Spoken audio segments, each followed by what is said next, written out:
Buenos días. Esta es la clase 6 del módulo 2 del curso Química Biológica para las Ciencias Médicas. Este es un curso organizado por el Departamento de Docencia del Centro Universitario de Estudios Medioambientales de la Facultad de Ciencias Médicas de la Universidad Nacional de Rosario. En la clase de hoy veremos las soluciones reguladoras que actúan dentro de nuestro organismo, es decir, los buffers fisiológicos. Como ya hemos visto en clases anteriores, conocer el pH de una solución requiere previamente conocer qué soluto o solutos se hayan disuelto en la misma. Así, en este esquema resaltado en color amarillo, tenemos las diferentes sustancias que pueden encontrarse solas o en conjuntos dentro de una solución. Y las flechas nos permiten identificar claramente cuál es la fórmula que debemos aplicar y cuáles son los datos para poder llegar a conocer el pH de esta solución, que es una variable importante en todos los sistemas acuosos, pero de relevancia en los organismos vivos debido al efecto que el pH tiene especialmente sobre la acción de macromoléculas como las proteínas, determinando su estabilidad y función. Entre los últimos componentes de soluciones que estudiamos los buffers o soluciones reguladoras de pH. Definimos a un buffer como una mezcla de un ácido débil y una sal de ese mismo ácido con una base fuerte. La definición suele ser compleja por sus palabras, pero se entiende fácilmente con un ejemplo. Si tenemos una solución donde el solvente es agua y disolvemos ácido acético. El ácido acético es un ácido débil. El acetato de sodio es una sal que está formada por el anión acetato, que proviene de este ácido débil, y por el sodio, que podemos considerar que proviene del hidróxido de sodio, que es una base fuerte. Por lo tanto, esta mezcla contiene un ácido débil y una sal que proviene de ese mismo ácido y una base fuerte. Por lo tanto, la mezcla ácido acético y acetato de sodio podemos considerar que es una solución amortiguadora de pH. Cuando en una solución tenemos un ácido débil y su sal, tenemos básicamente dos reacciones que analizaremos rápidamente. En primer lugar, el ácido acético es un ácido débil que se va a disociar generando acetatos y protones. Pero como consecuencia de que es un ácido débil, esto es un equilibrio químico.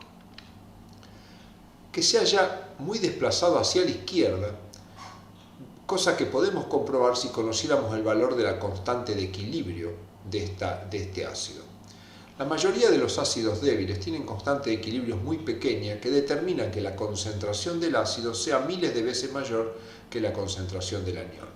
Por lo tanto, refiriéndonos al ácido, podemos considerar que prácticamente todo el ácido débil se va a encontrar como ácido y nada se va a encontrar como acetato. Con respecto a la sal, el acetato de sodio, esta sal se disocia completamente generando acetato y protones. Esta reacción se encuentra completamente desplazada hacia la derecha por tratarse de un electrolito fuerte, es decir, que se disocia completamente en agua, por lo que podemos considerar que la sal ya no se halla presente y solo se encuentra presente el anión acetato. También se va a encontrar presente el potasio, el cual podemos considerar que no existe, dado que es un catión neutro que no tendrá efecto sobre el pH. Por lo tanto, cuando tenemos un ácido débil y su sal con base fuerte, prácticamente en la solución, además de los protones, que son nuestro interés, nos queda el ácido, prácticamente tal cual lo hemos colocado, y el acetato, que va a quedar prácticamente con la misma concentración que tenía la sal. Cuando tenemos un buffer, el cálculo de pH lo hacemos con la ecuación de Henderson y Hasselbalch, que conociendo el valor del pKa y la concentración de la sal y la concentración del ácido, a través del cociente y el logaritmo nos permite sacar el pH. Llamamos concentración absoluta de la sal a la concentración que tiene la sal en la solución. La concentración del ácido va a ser la concentración absoluta del ácido y el cociente, el resultado de esta división, es lo que se conoce como concentración relativa del buffer. Volvamos entonces a nuestro buffer ácido acético acetato de sodio. Como dijimos, el ácido acético es un equilibrio químico y prácticamente, como hemos dicho recién, todo el ácido se va a encontrar en forma de ácido porque el equilibrio está hacia la izquierda y el acetato va a ser la concentración de la sal. Al ácido le podemos asignar diferentes nombres, como lo llamamos recién ácido, pero también lo podemos llamar reserva ácida o podemos utilizar las siglas HBUF, expresándolo como si fuera un ácido por tener hidrógenos y que asignamos un nombre BUF de buffer. A la sal la podemos encontrar en nuestros problemas y en nuestros textos con diferentes nombres. La sal se puede conocer como base conjugada, reserva básica, sal o BUF directamente habiendo perdido el hidrógeno, cosa que equivale a esta reacción. Acá tenemos el ácido con el hidrógeno y esta es la sal sin el hidrógeno. Y entonces, cuando tenemos un buffer, como dijimos, el pH lo calculamos con el pKa más el logaritmo de la sal sobre el ácido. Un buffer, como es una solución que amortigua los cambios de pH, tiene una eficacia y que se puede calcular como los equivalentes de ácido o base agregado dividido la variación de pH. Cuanto más grande sea esta eficacia, quiere decir que para que el pH cambie una unidad, deberíamos agregar gran cantidad de equivalentes de ácido o de bases a esa solución. Ahora comenzaremos a trabajar con los buffers en los seres humanos y trabajaremos en principio con los buffers de la sangre. Las sustancias están listadas en esta diapositiva. A la izquierda tenemos los ácidos o reservas ácidas y a la derecha las sales o reservas básicas.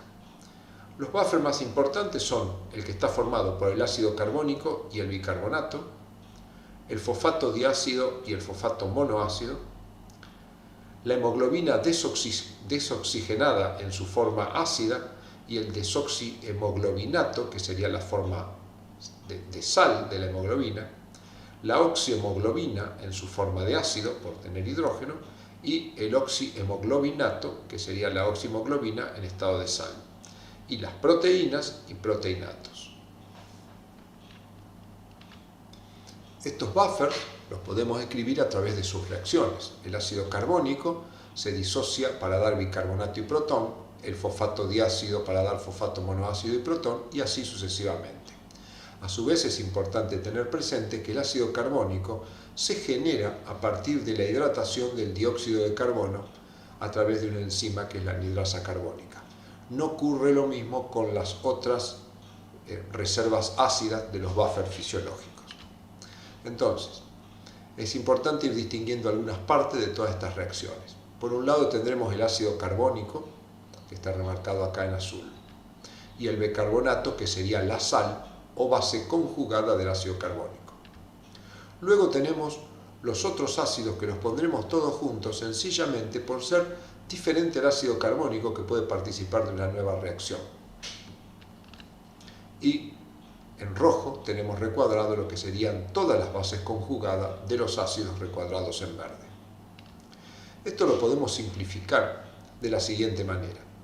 El equilibrio para el ácido carbónico en realidad son dos reacciones. En la primera reacción el dióxido de carbono se hidrata para dar ácido carbónico y luego el ácido carbónico da bicarbonato y protón. Llamamos al bicarbonato BBB, que son las siglas de base, buffer, bicarbonato. Por el otro lado, todos los ácidos que tenemos recuadrados en verde lo vamos a llamar HBUF.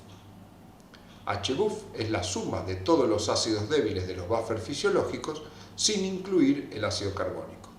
Y llamaremos BUF a las reservas básicas, es decir, todos los aniones o todas las sales formadas a partir de los ácidos débiles que no incluyen al bicarbonato.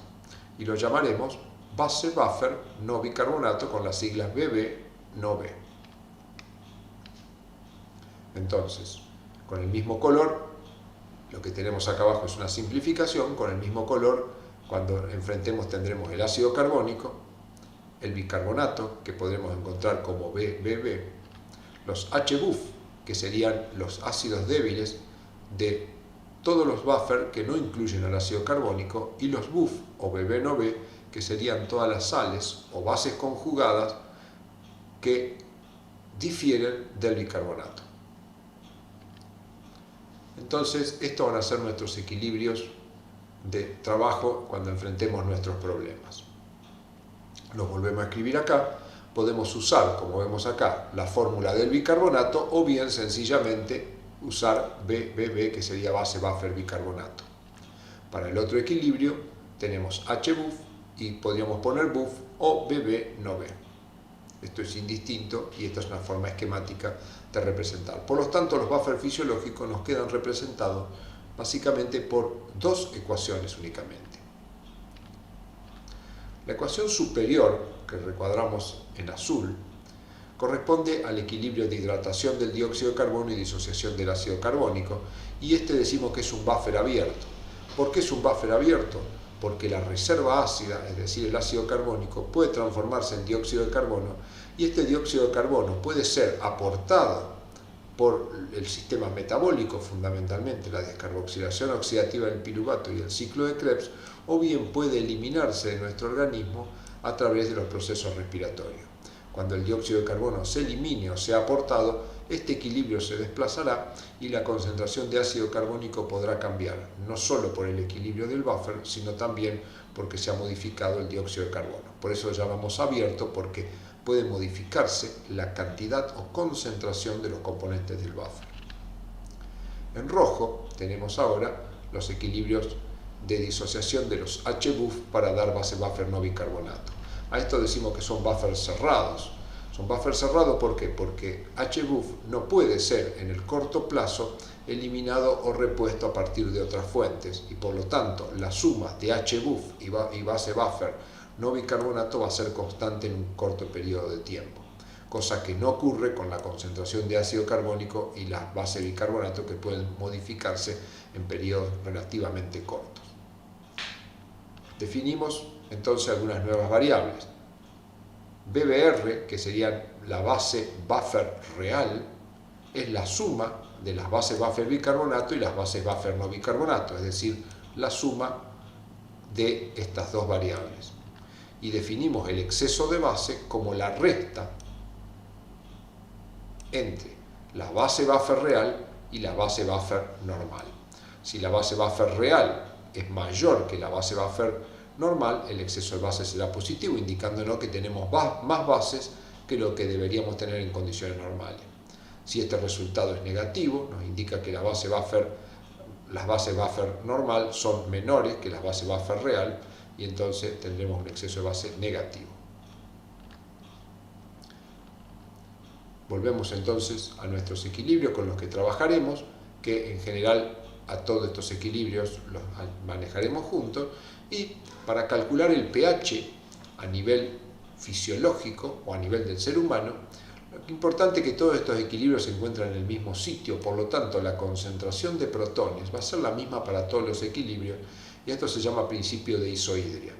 Por lo tanto, para calcular el pH de alguna solución dentro de los organismos vivos, basta con calcular la concentración de protones de uno de los buffers y con ella calcular el pH. La ecuación de Henderson y Hasselbalch nos permite calcular el pH para una solución conociendo el pKa y la relación entre la sal y el ácido. Habitualmente, para calcular el pH en los organismos vivos se usa el primer buffer por la simplicidad del cálculo de las concentraciones de ácido y de sal.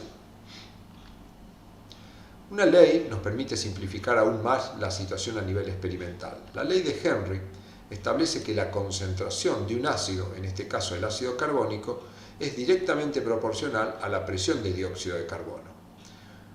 Decir directamente proporcional es lo mismo que decir que hay una constante multiplicada por la presión de dióxido de carbono. Es razonable de analizar el equilibrio superior. Cuando aumenta la presión de dióxido de carbono, este equilibrio se va a desplazar hacia la derecha, determinando un aumento de la concentración de ácido carbónico, es decir, tenemos una proporcionalidad directa. Si analizamos ahora la situación contraria, si el dióxido de carbono descendiera, este equilibrio se va a desplazar hacia la izquierda y por lo tanto la concentración de ácido carbónico va a descender. Eso es lo que nos indica la ley de Henry, que al aumentar PCO2 aumenta ácido carbónico y al bajar PCO2 baja ácido carbónico, pero de una manera de proporcionalidad directa siguiendo esta ecuación. Con estas dos ecuaciones podemos escribir a partir de la ecuación de Henderson y Hasselbalch una nueva ecuación en la cual en lugar de tener ácido carbónico en el denominador reemplazamos por la ley de Henry y nos queda que el pH es igual al pKa más el logaritmo de la concentración de bicarbonato sobre alfa, que es el coeficiente de solubilidad por la presión de dióxido de carbono. El coeficiente de solubilidad toma un valor de 0,03 con ciertas unidades que veremos a continuación. Entonces veamos un problema de cálculo de pH. El problema nos dice lo siguiente: calcular el pH sanguíneo sabiendo que la concentración de bicarbonato es 24 milequivalentes por litro y la PCO2 de 40 milímetros de mercurio. Tenemos como dato el pKa y como dato el coeficiente de solubilidad, que viene expresado en miliequivalentes por litro por milímetro de mercurio. Cuando usamos el valor 0,03 es imprescindible que el bicarbonato esté expresado en miliequivalentes por litro y que la presión de dióxido de carbono esté en milímetros de mercurio. Entonces lo que hacemos es sencillo, utilizamos la ecuación de Henderson y Hasselbalch modificada con la ley de Henry y reemplazamos directamente los valores. Nos va a quedar como pKa 6,1 que tenemos acá, la concentración de bicarbonato, como vemos acá, es 24 milequivalentes por litro, 0,03 lo colocamos acá con todas las unidades, es milequivalentes por litro por milímetro de mercurio y sobre milímetro de mercurio en realidad, y por la presión de dióxido de carbono, que en este caso es 40 milímetros de mercurio. Este resultado nos da 740. Acá se simplifica, milequivalentes por litro se simplifica con milequivalentes por litro y milímetro de mercurio se simplifica con milímetros de mercurio, con lo cual este número queda adimensional. Al sacar este resultado, aplicarle el logaritmo y sumarlo a 6,1, esto nos da 7,40, que sería el pH de la solución en la cual tenemos estas concentraciones. Recordemos brevemente algunos conceptos fundamentales. Los buffers los podemos agrupar en dos reacciones. Uno que corresponde al buffer de ácido carbónico y el bicarbonato, a quien llamamos base buffer bicarbonato, y representamos con las siglas BBB. Los otros buffers quedan bajo la reacción siguiente, donde estos corresponden a los ácidos fijos, y representamos con BUF o con BB no B a las bases buffer no bicarbonato. Así tenemos el primer buffer, representado por el ácido carbónico y el bicarbonato, que a su vez el ácido carbónico está en equilibrio con el dióxido de carbono. Por otro lado, tenemos los ácidos fijos que se pueden disociar para dar las bases buffer no bicarbonato. Este primer equilibrio, por generar un compuesto volátil que puede ser eliminado por respiración o aportado por el metabolismo, permite modificar las cantidades o concentraciones de ácido carbónico y de bicarbonato en el organismo, por lo que decimos que es un buffer abierto. Mientras que el segundo buffer, como en el corto plazo la suma de las concentraciones del ácido y de la sal no pueden ser modificadas, decimos que es un buffer cerrado.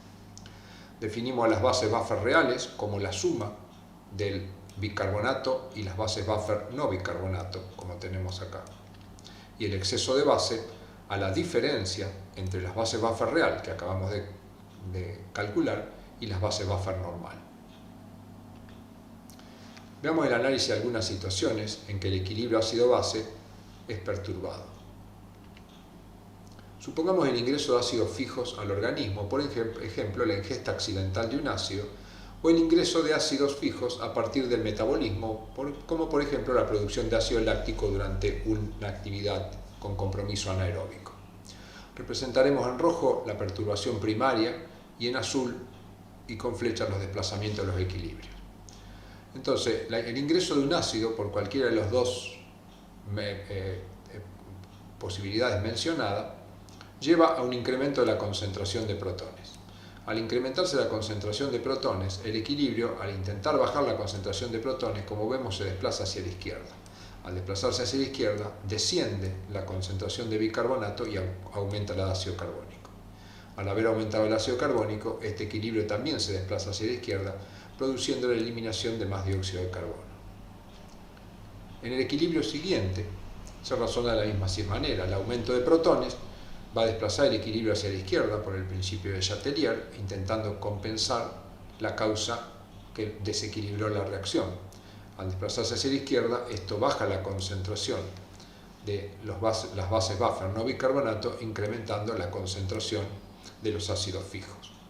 Resumiendo esto, acá abajo, las bases buffer reales, que eran la suma de bicarbonato y no bicarbonato, como el bicarbonato bajó y las bases buffer no bicarbonato bajaron, el descenso de las dos lleva a un descenso de las bases buffer reales.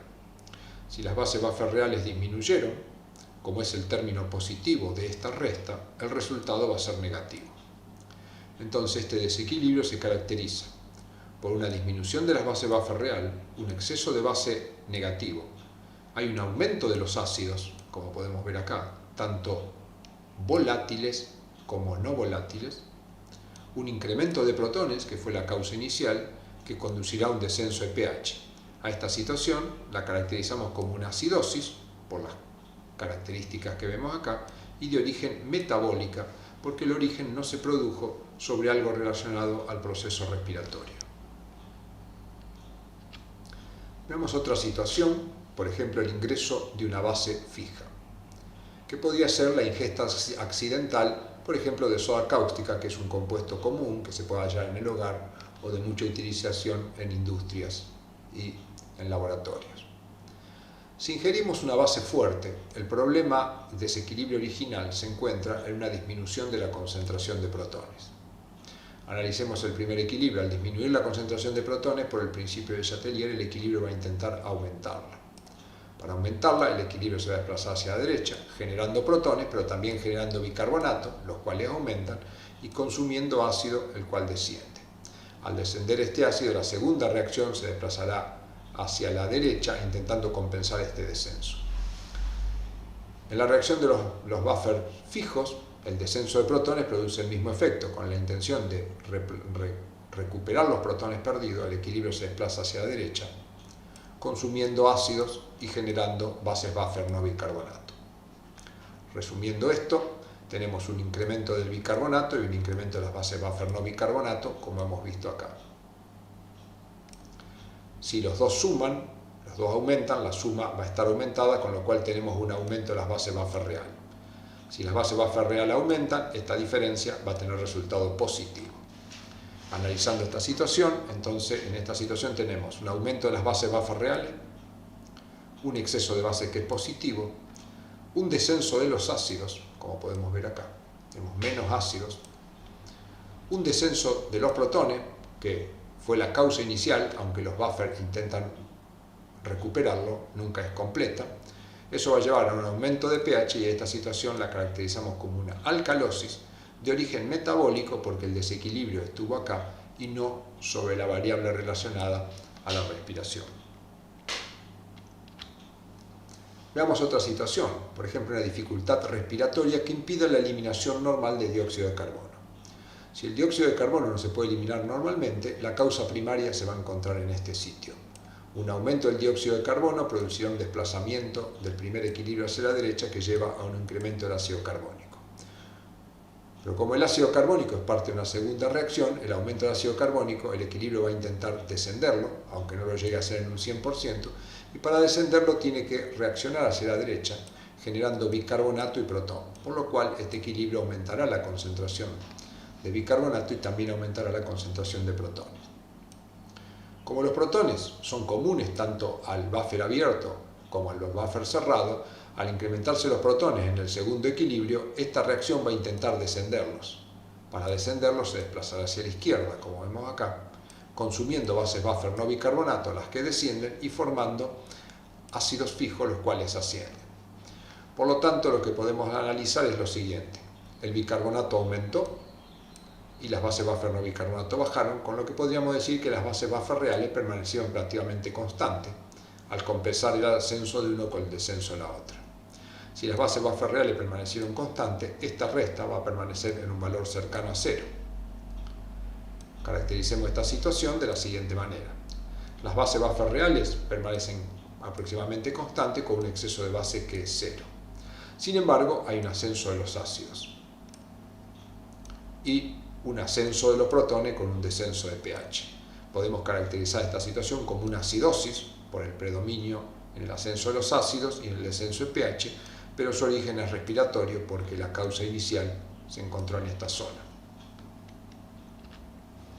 Analicemos un caso, por ejemplo, de hiperventilación que podría ocurrir cuando uno llega a un sitio de elevada altura donde hay una disminución de la presión de oxígeno.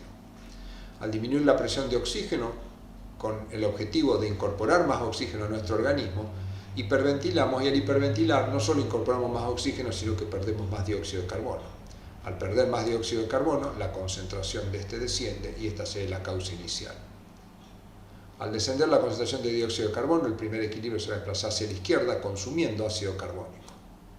Y el segundo equilibrio, con la intención de intentar mantener la concentración de ácido carbónico que ha descendido, se desplaza hacia la izquierda, con lo cual gasta bicarbonato y gasta protones, descendiendo ambas concentraciones. Por el principio de isohidria, los protones la concentración de protones es la misma para ambos buffers porque están en el mismo sitio. Al descender los protones, el segundo equilibrio va a intentar aumentarlo. Para aumentarlo, el equilibrio se tendrá que desplazar hacia la derecha, consumiendo ácidos y formando bases buffer no bicarbonato. Analicemos qué pasa con las bases buffer real. El bicarbonato bajó y las bases buffer no bicarbonato subieron. El descenso de uno es compensado con el ascenso del otro y podríamos decir que las bases buffer real permanecen constantes. Si esto permanece constante, la diferencia quedará cercana a cero. Entonces tenemos otra situación con bases buffer reales constantes y exceso de base cero. Sin embargo, hay un descenso de los ácidos, como podemos ver acá. Tenemos menos ácidos, tanto volátiles como fijos. Y tenemos, a su vez, menos protones y un aumento del pH. Menos ácido y aumento del pH podemos decir que es una alcalosis y es de origen respiratorio porque en la causa primaria se originó por un problema de intercambio de dióxido de carbono, originado en este caso por una falta de oxígeno o un descenso del oxígeno disponible.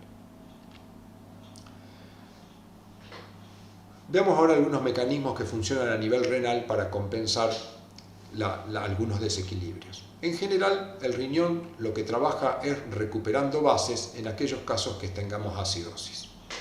Una de las situaciones corresponde a la recuperación de bicarbonato. A nivel del glomérulo renal, filtran libremente todas las sustancias de bajo peso molecular. El bicarbonato es una de ellas que va a ir acompañado de un catión que supongamos que es el sodio. En una situación de acidosis, este bicarbonato no lo deberíamos perder debido a que es una base y si estamos en una situación de acidosis, las bases son sustancias de extrema importancia. Entonces, ¿cómo funciona este sistema? El sodio, desde la luz tubular del ultrafiltrado glomerular, es reabsorbido de manera activa pasando al interior de la célula y contratransportado con protones. Y cuando el sodio es absorbido, se tira protón hacia la luz tubular. El sodio luego por un transporte activo pasa al intersticio y luego al plasma. Este protón que tengo en la luz tubular es originado por la disociación del ácido carbónico que se generó a partir de la hidratación del dióxido de carbono que proviene del metabolismo.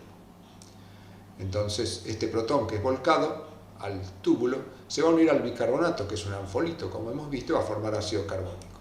La enzima anidrasa carbónica lo podrá descomponer en agua y dióxido de carbono, el cual puede volver a absorberse. Entonces, de esta manera, el bicarbonato que había filtrado y que si nada ocurría iba a seguir su camino por el túbulo y perderse por orina, como vemos acá, ha sido reabsorbido y retenido dentro del organismo. Entonces, esto lo llamamos una reabsorción tubular de bicarbonato. Otro mecanismo importante en la compensación de los casos de acidosis es la excreción de protones. Entre las sustancias que filtran tenemos el fosfato monoácido, que en el plasma es más abundante que el fosfato diácido por el pH plasmático. Va a venir acompañado de dos cargas positivas, supongamos que son dos sodios. Lo mismo que en el caso anterior, el sodio puede ser contratransportado con protones que se originan por el mismo mecanismo de hidratación del dióxido de carbono y disociación del ácido carbónico, y este sodio luego activamente llevado al intersticio, que como tiene carga positiva va a ir acompañado de bicarbonato. Los protones que fueron secretados a la luz tubular se pueden unir al fosfato monoácido, que es una base buffer, formando fosfato diácido y de esta manera excretarse por orina como fosfato diácido de sodio. El resultado de este proceso, ¿qué es? Es que hemos eliminado un protón que se ha ido formando parte del fosfato diácido y por el otro lado hemos recuperado bicarbonato, que es una base. En un estado de acidosis ambas cosas podríamos decir que son beneficiosas. Me estoy sacando protones de encima y estoy recuperando bases buffer. Otra situación interesante es en el que participa el aminoácido glutamina. Como vimos recién, a nivel del glomérulo filtran sustancias de bajo peso molecular, supongamos un cloruro de sodio. El sodio, como vimos, puede ser reabsorbido por contratransporte con protones originados a partir del dióxido de carbono y pasar al plasma por un transporte activo, acompañado del bicarbonato, lo que nos lleva a una reabsorción de bicarbonato o aumento de la concentración de bicarbonato en el plasma. Ahora, este protón, ¿qué ocurre? En algunas situaciones, el aminoácido glutamina, al llegar al riñón, es transformado en glutamato por una glutaminasa que libera amoníaco. Como el amoníaco es una base y acá es secretado protones, estos protones pueden formar amonio. El amonio, al tener carga positiva, es más insoluble en membrana y no es capaz de retornar hacia el intersticio, por lo tanto, el cloruro de amonio se va a excretar por orina.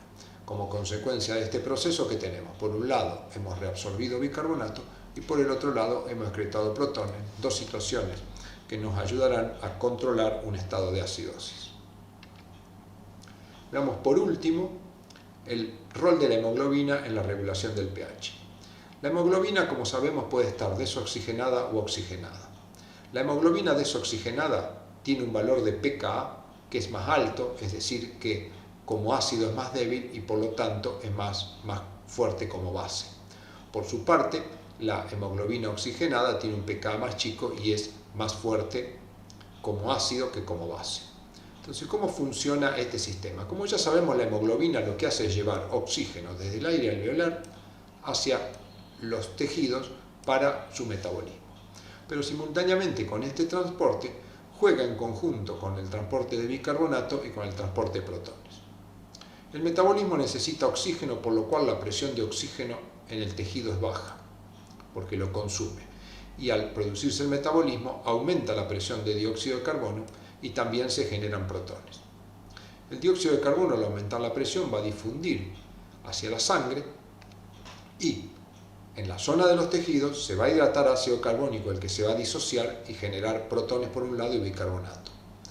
Como la hemoglobina cede el oxígeno y se transforma en hemoglobina desoxigenada, que como dijimos es una base conjugada más fuerte, va a captar los protones generados, ayudando a neutralizar los protones generados por el metabolismo. A su vez, los protones, al unirse a la hemoglobina, disminuyen la afinidad y permiten que el oxígeno se libere con más facilidad. Cuando la hemoglobina desoxigenada vuelve a llegar ahora a la zona pulmonar, y también lo hace el bicarbonato, acá tenemos un efecto contrario. Como acá la presión de oxígeno es alta comparada con la sangre, aproximadamente 100 milímetros de mercurio contra 40, el oxígeno va a difundir hacia la sangre. Al difundir hacia la sangre se va a encontrar con la hemoglobina que va a captar oxígeno, pero al captar oxígeno se transforma en un ácido más fuerte, por lo tanto la hemoglobina cede el protón, como vemos acá. Y este protón puede unirse con el bicarbonato para formar dióxido de carbono, desplazar el equilibrio y liberar dióxido de carbono hacia el área alveolar, donde la presión es más baja que en la sangre. Entonces, de esta manera vemos que la hemoglobina no solo ha permitido transportar el oxígeno hacia los tejidos, sino que también, por su característica de una base buffer más fuerte, permitió captar los protones generados a nivel tisular y luego, al tratarse de un ácido más fuerte, ha permitido liberar protones para transformar el bicarbonato en ácido carbónico y de esta manera eliminar el dióxido de carbono al aire alveolar.